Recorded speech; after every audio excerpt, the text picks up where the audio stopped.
Hi ATM, we are the FEM! MNL. Yo, what's up, ATM? This is Coach Toon from Legit Status and also one of the star choreographers ng Stars on the Floor. And we're here at the World of Dance 2026.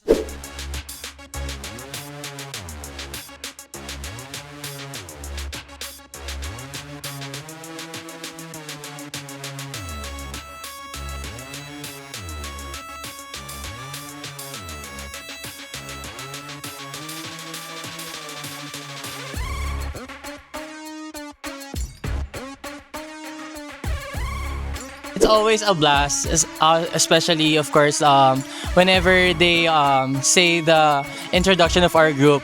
It's always the audience saying, "Oh my God, Fair Babel is going to perform!" And we feel so excited to give our best as always. And we also feel love from the support of our supporters. Sobrang saya dahil parang family-like ang trato namin sa isa't isa. So whenever we're performing it with each other, nakawala ng pagod yung cheer pa lang ng bawat isa para sa mga segments na ginagawa namin. Sobrang solid. It's been a long time actually for me because I got so busy working.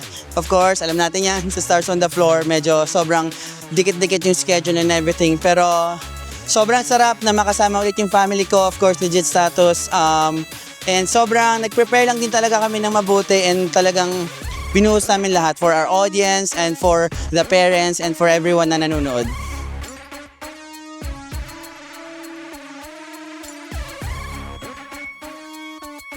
Bigger ano kasi tong World of Dance. So we're not just talking about the Philippines, kahit Philippine qualifier siya. Kasi yung talent ng Filipinos are like ano ba to? World class. Yes, of course. They cater not just one style, but na-incorporate natin yung contemporary jazz and other style into street dance na ginagawa din namin sa Stars on the Floor. And I think maganda refresher manood ng World of Dance because nakakakuha din ako ng bagong konsepto, ideas, and theme para magamit ko rin sa Stars on the Floor. Actually, sobrang daming pwedeng matutunan sa World of Dance na pwedeng ma-apply hindi lang sa SOTF kundi sa kahit ano pang event or kahit anong program. Okay, isa na doon, of course, being disciplined, being committed, of course, sa mga schedule, sa mga rehearsals, and following rules, of course, dito sa Newport. And yung preparation time, sobrang importante talaga siya. Kasi doon magbe-base kung ano yung magiging result ng performance. And malaking bagay din na ginagamit namin to as bonding as a team. Hindi lang siya basta sasayaw kami. Talagang nagte-training kami and minimake sure namin na yung mga nanonood sa amin mararamdaman din kung gaano kami ka-together dun sa performance na yun.